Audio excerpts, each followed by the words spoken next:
Hi everybody, it's Honest John. Back in the late 50s, early 60s, a battle raged in the Catholic Church here in the United States. And that battle was over birth control. The Catholic Church was dead set against use of the pill or any other means of artificial birth control. In fact, according to the Catholic Church, procreation is the only reason to have sex. It's not an expression of love. It certainly is not something one should do for fun. Matter of fact, the Catholic Church would prefer it if you could have sex without really having any pleasure. Matter of fact, one of the popes made a statement one time that sex was for procreation only and that taking pleasure in it was blasphemy. So the battle over the pill was fierce.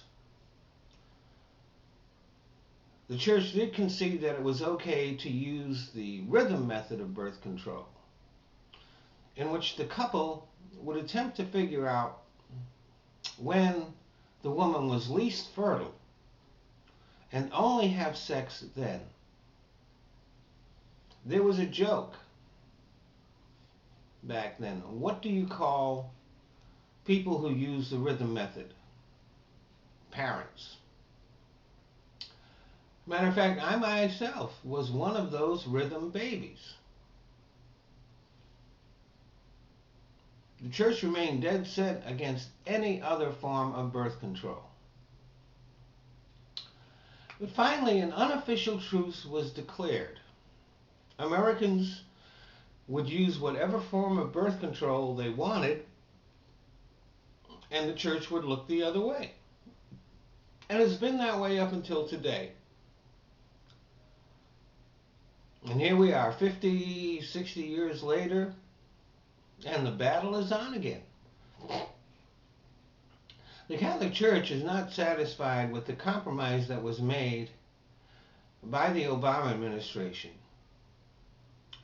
that they wouldn't have to cover birth control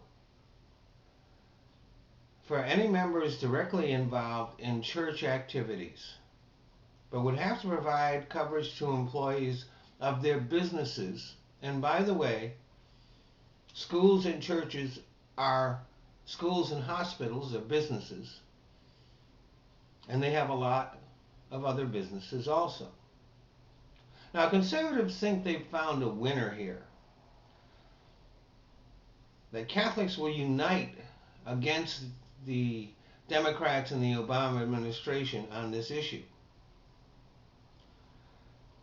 But polling reveals that most Catholics are actually siding with Obama on this issue.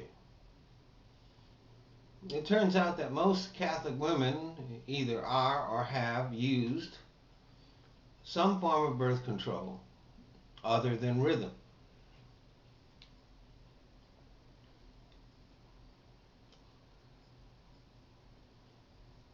So the church's stand on this is a reminder that they are not following the church's teaching.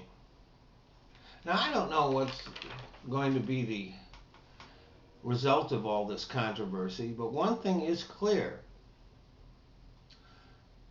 All Catholics who are not strictly following the church teachings on this matter should excommunicate the church, drop out, convert to another religion,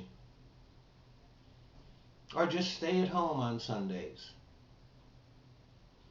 Most important, they should withdraw all financial support from the Catholic Church. Let's see how firmly they hold on to this principle when it starts to hit them in the pocketbook. Thanks for listening.